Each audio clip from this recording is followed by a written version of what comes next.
खलीफा बनते ही उन्होंने अबू बकर की वसीयत के मुताबिक इराक की तरफ एक लश्कर रवाना किया। अबू उबैदा रज़ियल्लाहु अन्हु को लश्कर का सालार मुकर्रर फरमाया और इस तरह मुसलमानों की अजीमुश्शान फुतूहात का सुनहरी दौर शुरू हुआ। Iraq, Madain, Hulwan, Jazira, Khuzistan, Nahavand, Isfahan, Hamadan, Azerbaijan, Tabaristan, Armenia, Fars, Kerman, Khurasan, Sistan, Makran, Dimashq, Hims, Latakia, Yarmouk, Qinnasrin, Halab, Antakya और बैतुल मक़दिस फतह हुए। बैतुल मक़दिस की फतह का वाक़या कुछ इस तरह है कि मुजाहिदीन इस्लाम ने करीबन 3 साल में सारा शाम फतह कर लिया।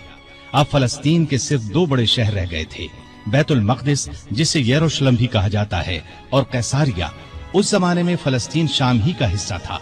16 हिजरी में मुसलमानों ने दूसरी लड़ाइयों से फारिग होकर बैतुल मक़दिस का मुहासरा कर लिया। इस शहर में इब्राहीम अलैहिस्सलाम, इसहाक अलैहिस्सलाम, सुलेमान अलैहिस्सलाम, ईसा अलैहिस्सलाम और दूसरे नबियों की बहुत सी यादगारें हैं। रसूलुल्लाह सल्लल्लाहु अलैहि वसल्लम की भी मेराज के सफर में पहली मंजिल यही थी। मुसलमानों का पहला किबला भी यही था। न सिर्फ यहूदी और ईसाई बल्कि मुसलमान भी इसकी बहुत इज्जत करते थे और करते हैं। मुसलमानों ने जब बैतुल मक़दिस का मुहासरा किया तो शहर के बाशिंदों ने शहर के दरवाजे बंद कर लिए। चंद दिन तो इस तरह गुजरे, फिर उन्होंने मुसलमानों के सिपह सालार अबू उबैदा बिन जर्राह को पैगाम भेजा कि हम शहर मुसलमानों के हवाले करने के लिए तैयार हैं, लेकिन शर्त यह है कि मुसलमानों के खलीफा खुद यहाँ आएं और सुलह का मुआहदा करें। अबू उबैदा बिन जर्राह ने ये बात सैयदना उमर को लिख भेजी। खलीफा सानी सैयदना उमर ने सहाबा से मशवरा करके वहां जाने का फैसला किया। आपने रजब 16 हिजरी में हजरत अली रज़ियल्लाहु अन्हु को अपना कायम मकाम बनाया और रवाना हो गए। उस वक्त दुनिया के बड़े बड़े हुक्मरान उनका नाम सुनकर कांपते थे, लेकिन अपने वक्त के सबसे बड़े हाकिम के सफर का हाल ये था कि चंद बुजुर्ग सहाबा के सिवा उनके साथ कोई नहीं था। फौज, न खेमे, न कारे, न झंडे, एक ऊंट पर सवार थे। उस पर सत्तू और खजूर के 2 थैले लादे हुए थे। एक तरफ पानी की मश्क लटक रही थी। रास्ते में खाने का वक्त आता तो सब मिलकर खा लेते। आपका लिबास बहुत मामूली सा था। बैतुल मक़दिस के करीब पहुंचे तो सहाबा ने मशवरा दिया कि लिबास तब्दील कर ले।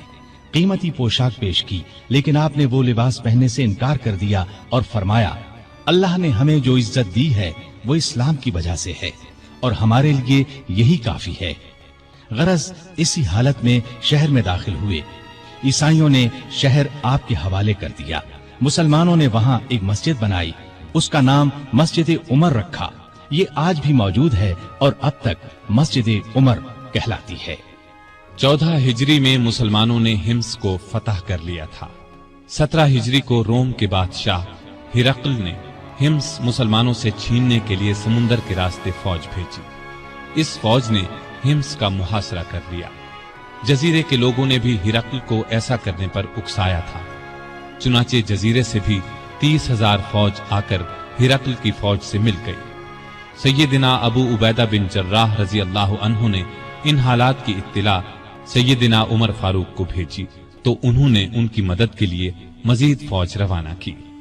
दूसरी तरफ सुहैल बिन अदी की सरकर्दगी में एक फौज जजीरे की तरफ रवाना कर दी। खुद भी मदीने से चलकर दिमश्क आ गए ताकि नजदीक से तमाम हालात पर नजर रख सकें। सुहैल बिन अदी जजीरे की तरफ बढ़े तो जजीरे से हिम्स की तरफ रवाना होने वाली फौज को अपने घर की फिक्र पड़ गई। वो हिरक्ल की फौज का साथ छोड़कर वापस जजीरे चले गए। उधर अबू उबैदा बिन जर्राह ने खालिद बिन वलीद के मशवरे से शहर से निकलकर हिरक्ल की फौज पर हमला कर दिया। घमसान की लड़ाई के बाद रोमियों ने बदतरीन शिकस्त खाई। 4000 रोमियों ने इस्लाम कबूल कर लिया, 4000 मारे गए और बाकी भाग निकले। इस लड़ाई के बाद फिर कभी हिरक्ल को शाम पर चढ़ाई की जुर्रत न हुई। 18 हिजरी में इराक में ताउन की वबा फैली। इसमें बड़े बड़े सहाबा फौत हो गए। चंद एक के नाम ये हैं। अबू उबैदा बिन जर्राह जो मुसलमानों की फौज के सिपा सालार भी थे, मुआज बिन जबल रजी अल्लाह अन्हो, यजीद बिन अबी सुफियान रजी अल्लाह अन्हो, शुराहबील बिन हसना रजी अल्लाह अन्हो और कई बड़े बड़े सहाबा इस वबा में फौत हुए। دور فاروقی میں عرب میں قحط پڑا۔ ایسے میں سیدنا عمر نے رعایا کی خبرگیری میں دن رات ایک کر دیا۔ انسانوں کے لیے خوراک تھی نہ جانوروں کے لیے۔ سیدنا عمر کو انسانوں اور جانوروں کی یہ بدحالی دیکھ کر بہت صدمہ ہوا۔ انہوں نے بیت المال میں جتنا غلہ تھا سب مسلمانوں میں تقسیم کر دیا، جو نقدی تھی وہ بھی مسلمانوں میں تقسیم کر دی۔ تمام صوبوں کے حاکموں کو خط لکھے کہ فوراً زیادہ سے زیادہ غلہ روانہ کرو۔ چنانچہ ابو عبیدہ بن جراح نے شام کے علاقے سے 4000 اونٹ غلے سے لدے ہوئے بھیجے۔ عمرو بن عاص نے مصر سے سمندر کے راستے بحری جہاز روانہ کیے۔ ان میں ہر جہاز پر 6000 من غلہ لدا ہوا تھا۔ جب یہ جہاز مدینے کی قریبی بندرگاہ پر پہنچے تو سیدنا عمر خود انہیں دیکھنے کے لیے بندرگاہ پہنچے۔ غلے کو حفاظت سے رکھنے کے لیے بندرگاہ میں 2 بڑے بڑے مکان بنوائے۔ دوسرے صوبوں سے بھی بہت سا غلہ پہنچ گیا۔ غلے کی تقسیم کا یہ انتظام کیا کہ بہت سے رجسٹر بنوائے۔ ان میں قحط کا شکار ہونے والوں کے نام درج کیے گئے۔ ہر ایک نام کے ساتھ ان کی ضرورت کے مطابق غلے کی مقدار لکھی گئی۔ پھر ہر شخص کو پرچی دی گئی، اس پر سیدنا عمر کی مہر ہوتی تھی۔ اس پرچی کے مطابق انہیں روزانہ غلہ دیا جاتا۔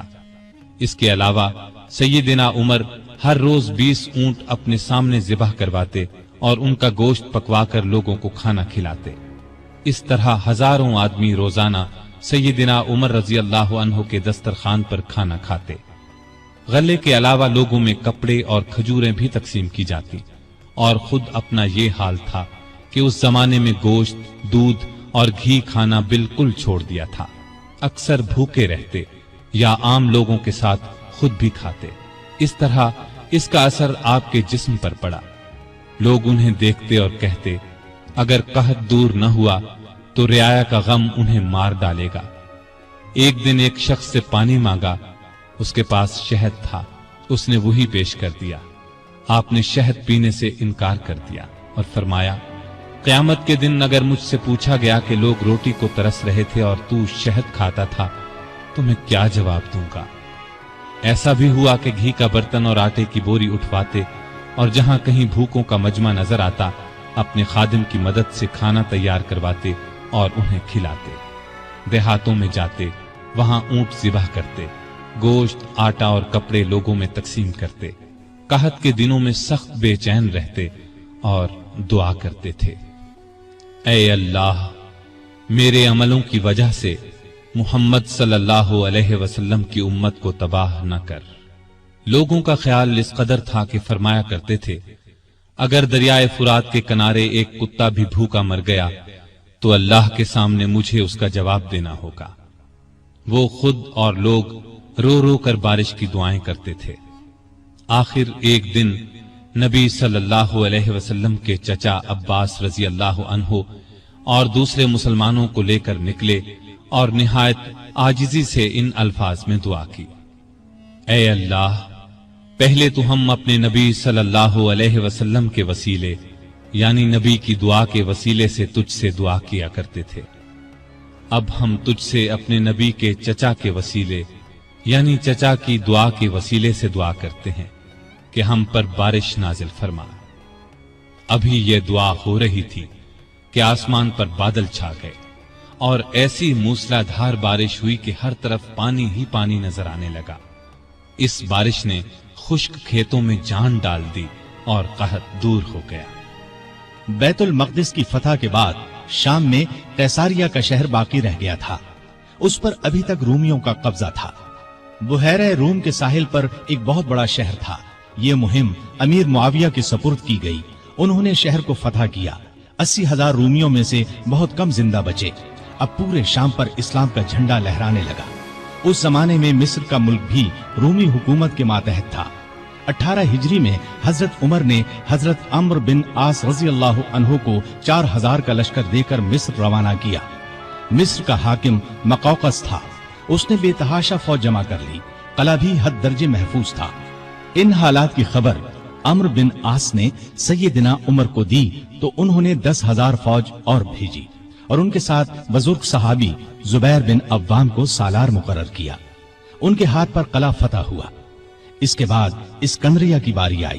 اسکندریہ کی فتح کے بعد سیدنا عمر نے عمرو بن عاص کو مصر کا گورنر مقرر کیا۔ دریائے نیل مصر کا ایک بہت بڑا دریا تھا۔ تاریخ میں ہے کہ ایک دن بہت سے مصری عمرو بن عاص کے پاس آئے اور کہا، اس سال دریائے نیل میں پانی بہت کم رہ گیا ہے، ہماری فصلیں برباد ہو رہی ہیں۔ پرانے زمانے سے یہ رسم چلی آ رہی ہے کہ جب دریا میں پانی کم ہو جائے تو ہم ایک مقررہ تاریخ کو ایک کنواری لڑکی چن لیتے ہیں، اس کے والدین کی مرضی سے اسے نہایت قیمتی زیور اور کپڑے پہنا کر دلہن کی طرح بنا دیتے ہیں، پھر اسے دریائے نیل میں گرا دیتے ہیں۔ اس طرح دریا میں پانی چڑھ جاتا ہے، ارد گرد کے تمام علاقے سیراب ہو جاتے ہیں۔ اگر آپ اجازت دیں تو ہم یہ رسم ادا کریں۔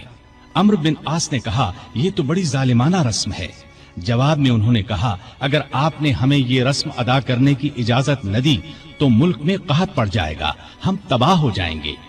عمرو بن عاص نے فرمایا، تم لوگ نادان ہو، اللہ کے حکم کے بغیر دریا میں پانی ہرگز کم یا زیادہ نہیں ہو سکتا۔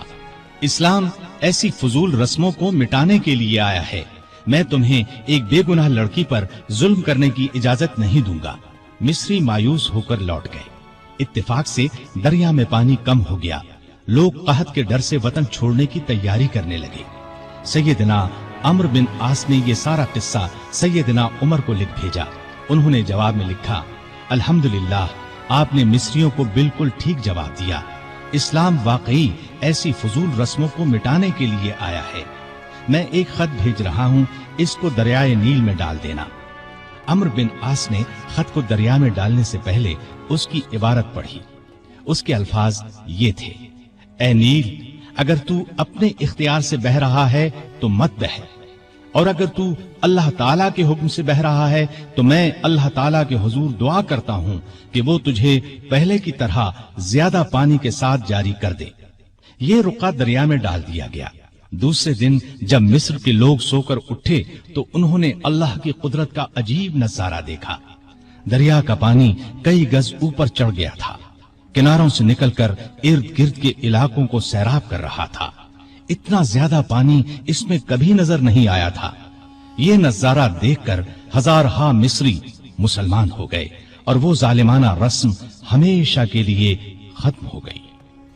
سیدنا عمر رضی اللہ عنہ کے دور میں اسلامی حکومت 22 لاکھ مربع میل تک پھیل گئی۔ اس میں عرب کے علاوہ عراق، ایران، مصر، فلسطین، بحرین، آرمینیا، آذربائیجان، سیستان وغیرہ بہت سے ملک شامل تھے۔ اتنے بڑے ملک کا انتظام سیدنا عمر نے بہت خوبی سے کیا۔ اسلامی سلطنت کو صوبوں میں تقسیم کر دیا، پھر ہر صوبے کو بہت سے ضلعوں میں تقسیم کیا۔ عام طور پر ایک صوبے میں 10 سے لے کر 20 تک ضلع ہوتے تھے۔ ملک کا انتظام صحابہ کرام رضی اللہ عنہم کے مشورے سے کرتے تھے۔ مشورہ کرنے کے لیے انہوں نے ایک مجلس بنائی۔ اس میں سوجھ بوجھ رکھنے والے بڑے بڑے جلیل القدر صحابہ شامل تھے۔ اس مجلس کو مجلس شورا کہا جاتا تھا۔ اس کے اجلاس مسجد نبوی میں ہوتے تھے۔ ہر صوبے کا ایک گورنر مقرر کیا جاتا تھا۔ خود بالکل سادہ زندگی بسر کرتے تھے۔ یہی ہدایت گورنروں کو تھی۔ عہدے داروں کی نگرانی خود کرتے تھے۔ حج کے زمانے میں چاروں طرف سے آئے ہوئے لوگوں سے ان کے گورنروں کے حالات پوچھتے، لوگ بے دھڑک شکایت کرتے، لوگوں کے سامنے اس قسم کا خطبہ دیتے، لوگوں، تم پر جو لوگ حاکم مقرر کیے گئے ہیں وہ اس لیے نہیں بھیجے گئے کہ تمہیں ماریں پیٹیں اور تمہارا مال چھین لیں، بلکہ انہیں میں اس لیے بھیجتا ہوں کہ وہ تمہیں رسول اللہ صلی اللہ علیہ وسلم کے طریقے سکھائیں۔ اگر کسی نے اس کے خلاف کیا ہے تو مجھ سے بیان کرو تاکہ میں اس کا بدلہ لوں۔ لوگوں کو عام اجازت تھی کہ وہ کسی وقت بھی اپنی شکایت پیش کر سکتے تھے۔ ایک مرتبہ مصر کے ایک غریب شخص نے شکایت کی کہ گورنر کے بیٹے نے بلا وجہ اسے پیٹا ہے۔ آپ نے باپ بیٹے کو بلوا لیا۔ جب دونوں آ گئے تو سیدنا عمر نے اس غریب کو کوڑا دے کر فرمایا، جتنے کوڑے اس نے تمہیں مارے تھے اتنے ہی تم اسے مارو۔ اس غریب نے کوڑے مارنے شروع کیے۔ جب تعداد پوری ہو گئی تو عمر نے فرمایا، اب 2-4 کوڑے گورنر کو بھی مارو، لیکن اس غریب نے ایسا کرنا پسند نہ کیا۔ جزیرے کے گورنر کے بارے میں اطلاع ملی کہ وہ باریک لباس پہنتے ہیں، دروازے پر دربان بھی مقرر کر رکھا ہے۔ آپ نے انہیں فوراً بلوا لیا، ان کے کپڑے اتروا کر بالوں کا بنا ہوا کرتا پہنا دیا اور بکریوں کا ایک ریوڑ منگوا کر انہیں حکم دیا کہ جنگل میں جاؤ اور ان بکریوں کو چراؤ۔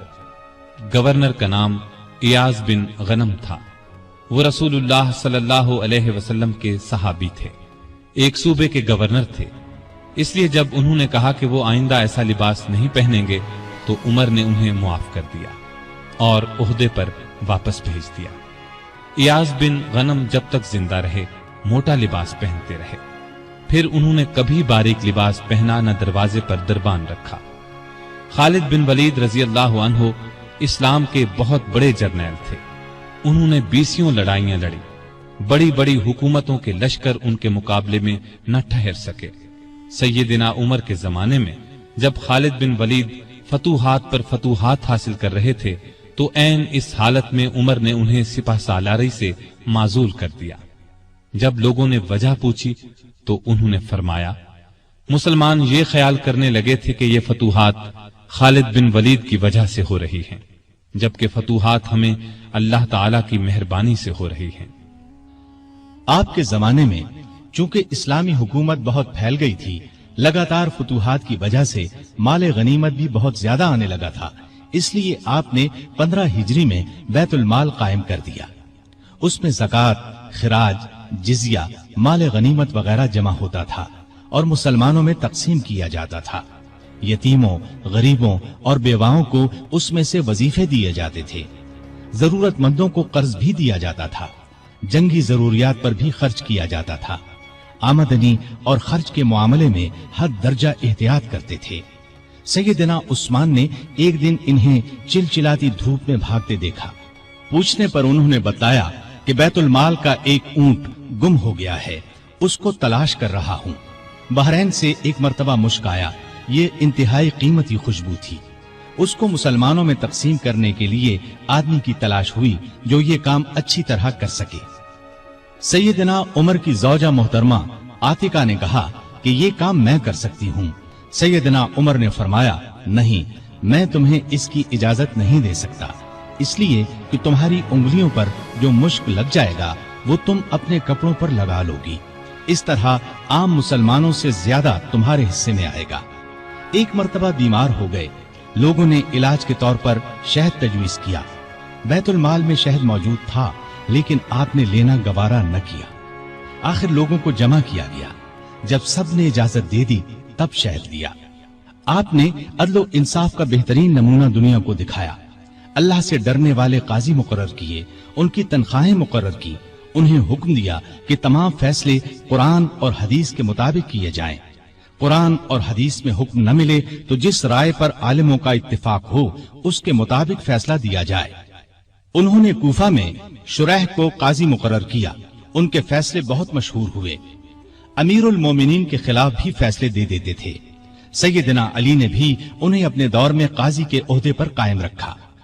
قبیلہ غسان کے بادشاہ جبلہ نے اسلام قبول کر لیا، وہ حج کرنے کے لیے آیا، اس کی چادر پر ایک غریب بدو کا پاؤں آ گیا، اس نے بدو کو زور سے تھپڑ دے مارا، بدو کی ناک کی ہڈی ٹوٹ گئی۔ وہ سیدنا عمر کی خدمت میں حاضر ہو گیا، انصاف کا طلبگار ہوا۔ سیدنا عمر نے جبلہ کو بلا بھیجا، وہ حاضر ہوا تو آپ نے اسے کہا، تم نے اس غریب مسلمان سے زیادتی کی ہے، لہذا بدلہ دو۔ یہ غریب تمہیں اس جگہ تھپڑ مارے گا جس جگہ اس کے منہ پر تھپڑ لگا ہے، ہاں اگر تم اس سے معافی مانگ لو اور یہ معاف کر دے تو اور بات ہے۔ جبلہ نے کہا، مجھے ایک دن کی مہلت دی جائے تاکہ میں غور کر سکوں۔ جبلہ کو ایک دن کی مہلت مل گئی، وہ وہاں سے فرار ہو کر شام چلا گیا اور دوبارہ عیسائی مذہب اختیار کر لیا۔ ایک مرتبہ حج کے موقع پر ایک شخص نے گورنر کی شکایت کی کہ اس نے مجھے بے قصور 100 کوڑے مارے ہیں۔ سیدنا عمر رضی اللہ عنہ نے شکایت درست پائی تو حکم دیا، تم بھی اسے 100 کوڑے مارو۔ ایک عیسائی کسان نے شکایت کی کہ اس کے کھیتوں سے مسلمان فوج گزری ہے جس سے اس کا نقصان ہوا ہے۔ آپ نے بیت المال سے اسے 10,000 درہم دینے کا حکم دیا۔ सैयदना उमर फारूक ने आम लोगों को मना कर दिया कि वो शरीयत के किसी मसले पर अपना फैसला दें। इस काम के लिए उन्होंने फतवे जारी करने का महकमा कायम किया। फतवे देने वाले बुजुर्गों के नाम ये हैं: सैयदना उस्मान, सैयदना अली, सैयदना अब्दुर्रहमान बिन औफ, सैयदना उबय बिन काब, सैयदना मुआज बिन जबल, सैयदना जैद बिन साबित, सैयदना अबू दरदा, सैयदना अबू हुरैरा रज़ियल्लाहु ताला अन्हुम। सैयदना उमर रज़ियल्लाहु ताला अन्हु ने पुलिस का महकमा कायम किया। रियाया की खबरगिरी रखने के लिए रातों को गश्त लगाया करते थे। मुल्क शाम के सफर से लौट रहे थे कि एक बुढ़िया नजर आई। उससे पूछा कि बड़ी बी, उमर के बारे में कुछ मालूम है? वो बोली, हां, सुना है शाम गया हुआ है। अल्लाह उससे समझे, आज तक उसने मुझे फूटी कौड़ी तक नहीं दी। उसे मालूम नहीं मैं कितनी तंगी से गुजारा कर रही हूं। सैयदना उमर ने यह सुनकर फरमाया, बड़ी बी, तुमने जाकर उमर को अपना हाल बताया? बुढ़िया ने कहा, अगर उसे रियाया का हाल मालूम नहीं तो खिलाफत क्यों करता है? सैयदना उमर फारूक रज़ियल्लाहु अन्हु ये सुनकर रो पड़े। फिर उससे पूछा, तुम क्या लेकर उमर को मुआफ कर सकती हो? उसने कहा, अगर मुझे 25 दीनार मिल जाएं तो मुआफ कर दूंगी। आपने उसी वक्त उसे 25 दीनार दे दिए। वो खुश होकर दुआएं देने लगी, अल्लाह उमर को मुआफ करे, उस पर अपनी रहमत नाजिल करे। बाद में सैयदना उमर रज़ियल्लाहु अन्हु ने उसका वजीफा मुकर्रर फरमा दिया। एक रात गश्त के दौरान में चंद बच्चों के रोने की आवाज सुनी। मालूम हुआ कि बच्चे भूखे हैं और मां ने उन्हें बहलाने के लिए हांडी में सिर्फ पानी डालकर आग जला रखी है। आप उसी वक्त खादिम असलम के साथ बैतुल माल गए। आटा, गोश्त, घी और खजूरें निकालकर खादिम से फरमाया, ये तमाम चीजें मेरी कमर पर रख दो। असलम ने अर्ज किया, आप क्यों तकलीफ करते हैं, मैं उठा लेता हूं। आपने फरमाया, नहीं, क़यामत के दिन मेरा बोझ तुम नहीं उठाओगे। फिर सब चीजें अपनी कमर पर लाद कर लाए। खुद खाना तैयार किया, खुद चूल्हा फूंका। खाना तैयार होने पर अपने सामने बच्चों को खिलाया। उन्होंने पेट भर कर खाया, फिर उछलने कूदने लगे। सैयदना उमर उन्हें उछलते कूदते देखते और खुश होते रहे। औरत ने उनसे कहा, अल्लाह तुम्हें नेक बदला दे। अमीरुल मोमिनीन बनने के लायक तो तुम हो, ना कि सैयदना उमर। सैयदना उमर फारूक रज़ियल्लाहु अन्हु ये सुनकर मुस्कुराए, फिर वापस मदीना आए और उस औरत का वजीफा मुकर्रर कर दिया। एक रोज शाम के वक्त मदीने के बाहर एक काफिला उतरा।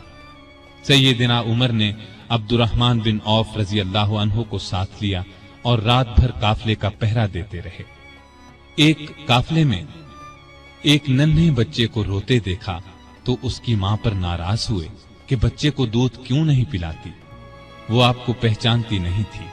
कहने लगी, अमीरुल मोमिनीन ने हुक्म दिया है कि जब तक बच्चे मां का दूध पीते रहें बैतुल माल से उनका वजीफा मुकर्रर न किया जाए। मैं इसका दूध छुड़ा रही हूं ताकि वजीफा लग जाए। ये है इसके रोने की वजह।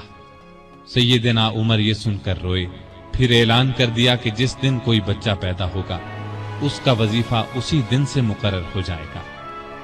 एक मर्तबा लोगों को खाना खिला रहे थे। एक शख्स को बाएं हाथ से खाना खाते देखा। नजदीक जाकर उससे कहा, दाएं हाथ से क्यों नहीं खाते? उसने कहा, मेरा दायां हाथ मूता की लड़ाई में कट गया था। यह सुनकर सैयदना उमर रोने लगे। उसके पास बैठ गए और बोले, अफसोस, तुम्हें वुजू कौन कराता होगा?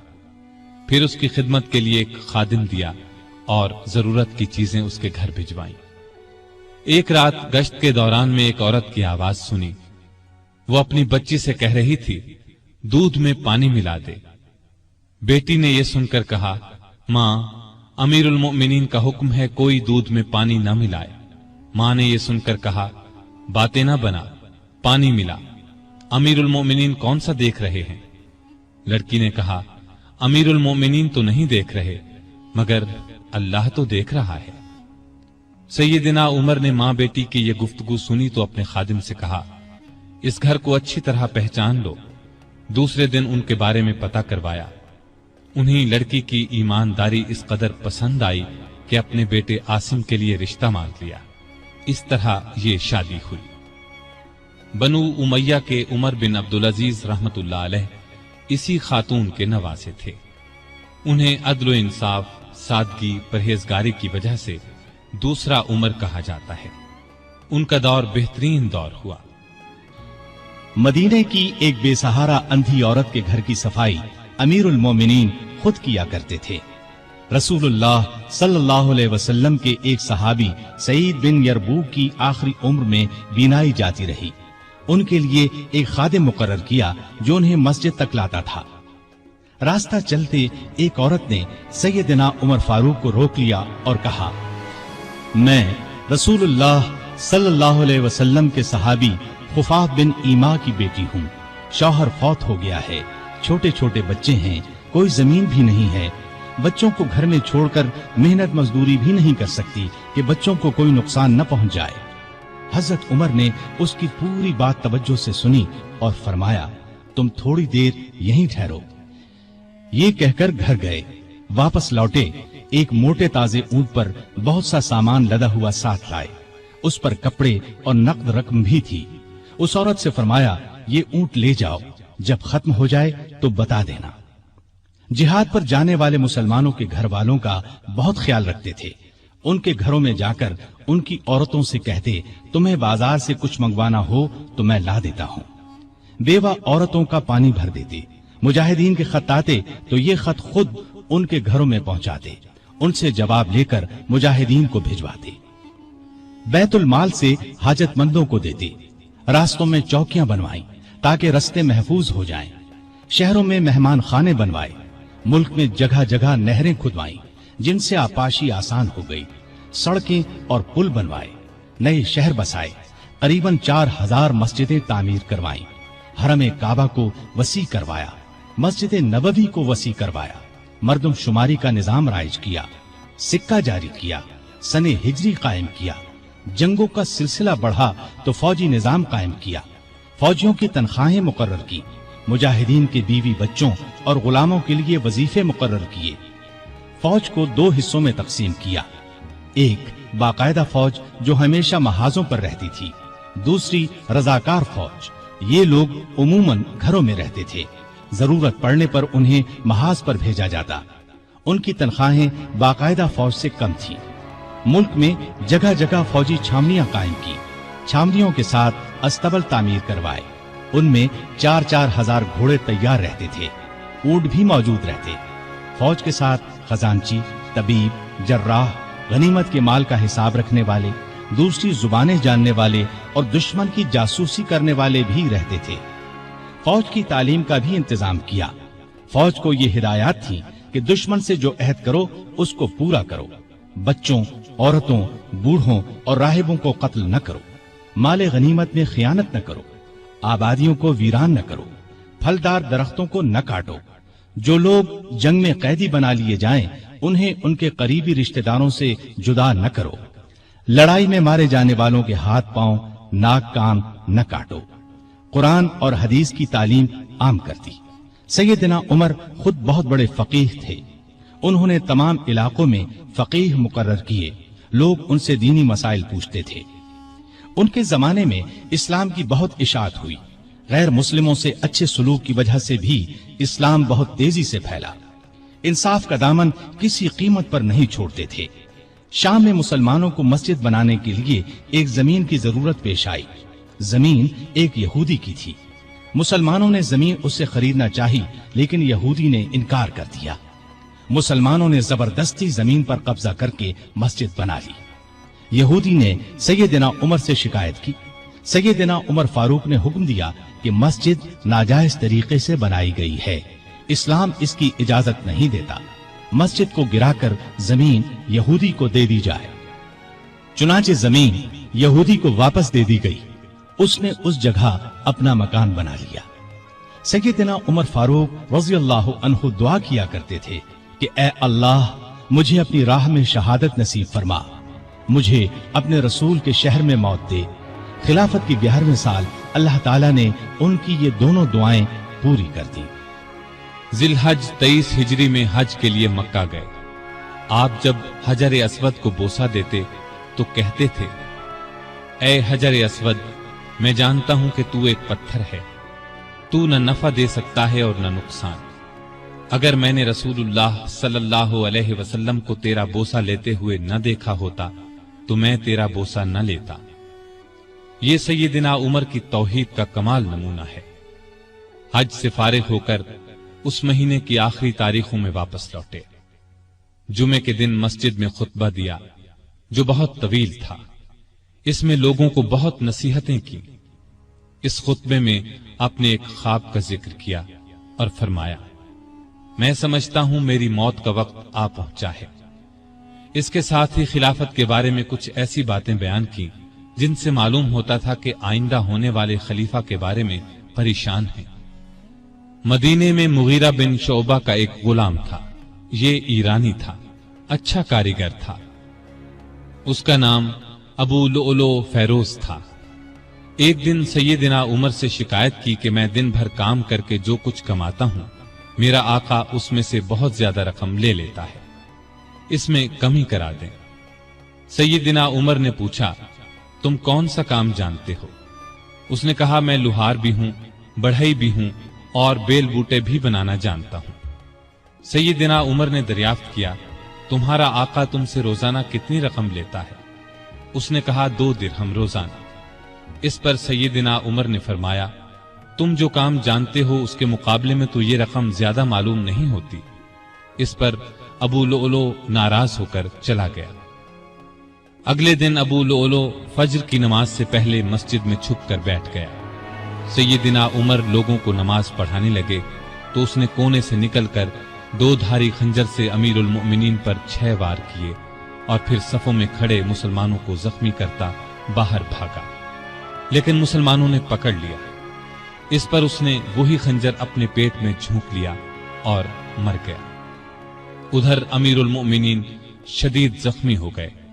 उन्होंने अब्दुर्रहमान बिन औफ रजी अल्लाह अन्हु का हाथ पकड़कर अपनी जगह खड़ा कर दिया, खुद जमीन पर गिर पड़े।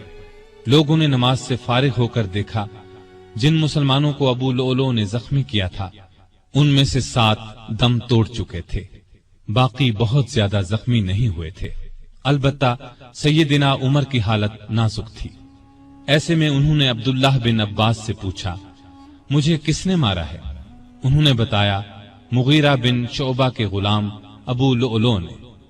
यह सुनकर फरमाया, अल्लाह का शुक्र है, मेरी मौत किसी ऐसे शख्स के हाथ से नहीं हुई जो इस्लाम का दावा करता हो।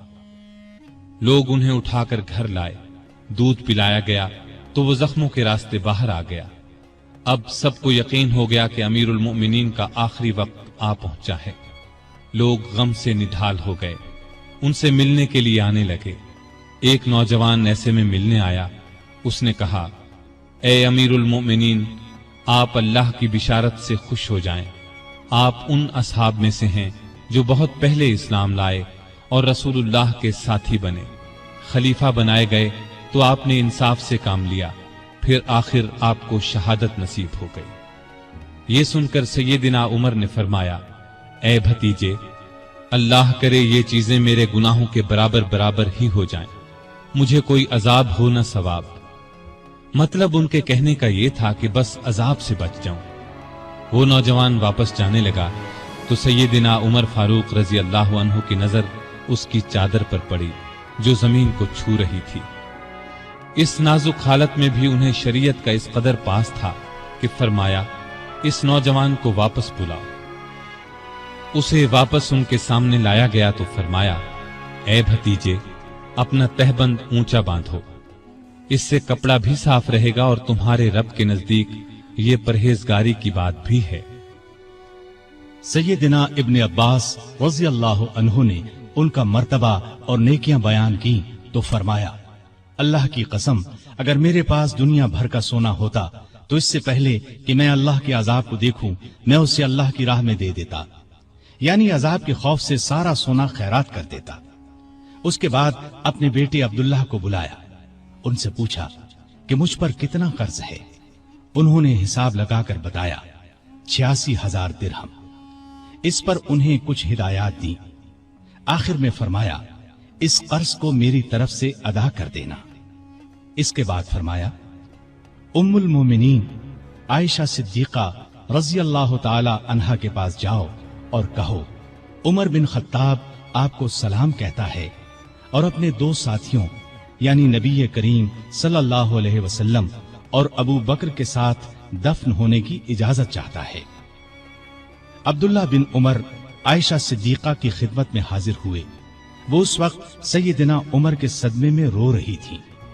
उनका पैगाम सुनकर फरमाया, ये जगह मैंने अपनी कब्र के लिए रखी थी, लेकिन अपने आप पर उमर को तरजीह देती हूं। सैयदना अब्दुल्ला ये जवाब सुनकर वापस आए और सैयदना उमर को उनका जवाब बताया। आपने अल्लाह का शुक्र अदा किया। फिर फरमाया, मैं मर जाऊं तो मेरा जनाजा उठाकर वहां ले जाना और उन्हें सलाम करके एक बार फिर अर्ज करना, उमर बिन खत्ताब इजाजत तलब करता है। अगर इजाजत दे दें तो मुझे अंदर ले जाकर दफन कर देना, और अगर इनकार कर दें तो आम मुसलमानों के कब्रिस्तान में दफन कर देना। हालत जब ज्यादा नाजुक हो गई तो फरमाया, खिलाफत का हकदार Usman, Ali, Zubair, Abdur Rahman bin Auf और साद बिन अबी वक्कास रज़ी अल्लाहु अन्हुम से ज्यादा किसी को नहीं समझता। रसूलुल्लाह सल्लल्लाहु अलैहि वसल्लम भी वफात तक इनसे खुश थे। इनमें से जिसे खलीफा चुन लिया जाए उसकी इताअत करना। फिर अपने बाद होने वाले खलीफा को वसीयत की कि मुहाजिरीन और अंसार से अच्छा सलूक करना। जो लोग हमारी पनाह में आ गए उनकी जानों और मालों की हिफाजत करना।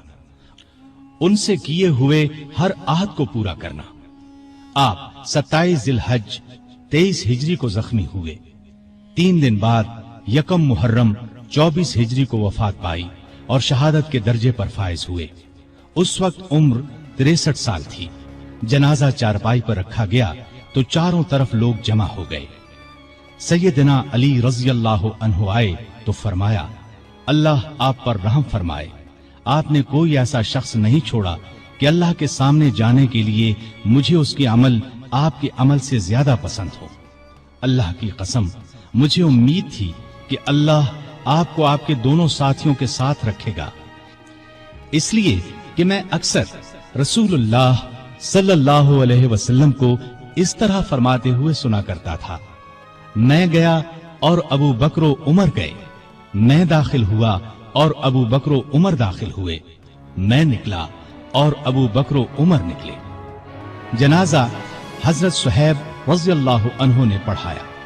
हजरत अली, उस्मान, साद बिन अबी वक्कास और अब्दुर्रहमान बिन औफ रज़ी अल्लाहु अन्हुम ने कब्र में मैयत को उतारा और इस्लाम के इस बहुत बड़े फर्जंद को हमेशा के लिए रसूलुल्लाह सल्लल्लाहु अलैहि वसल्लम और सैयदना अबू बकर रज़ी अल्लाहु अन्हु का साथ नसीब हो गया है। सैयदना उमर रज़ी अल्लाहु अन्हु ने कई शादियां की। उनसे 8 या 9 लड़के, 4 या 5 लड़कियां हुई।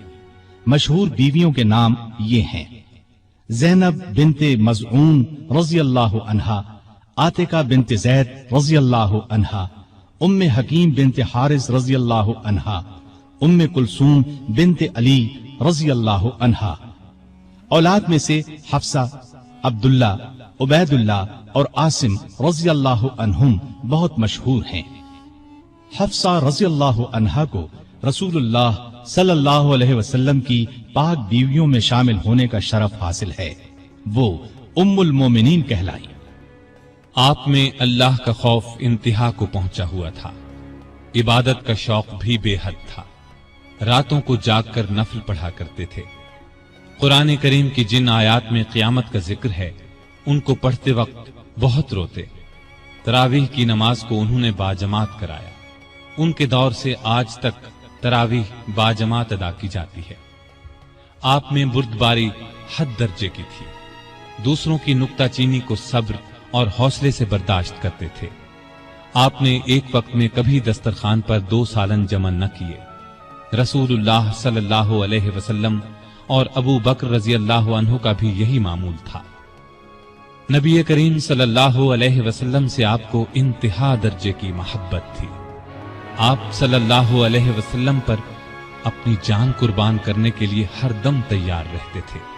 کوئی رسول اللہ صلی اللہ علیہ وسلم کی شان میں ذرا سی گستاخی کرتا تو اس کی گردن اڑانے پر تیار ہو جاتے۔ ایک بار سیدنا عمر فاروق رضی اللہ عنہ نے فرمایا، اے اللہ کے رسول، مجھے آپ سے اپنی جان سے بھی زیادہ محبت ہے۔ نبی کریم صلی اللہ علیہ وسلم نے سیدنا عمر فاروق رضی اللہ عنہ کو دنیا ہی میں جنتی ہونے کی بشارت دی۔ سیدنا عمر فاروق رضی اللہ عنہ کے چند اقوال یہ ہیں: بزرگ بننے کے لیے علم حاصل کرو۔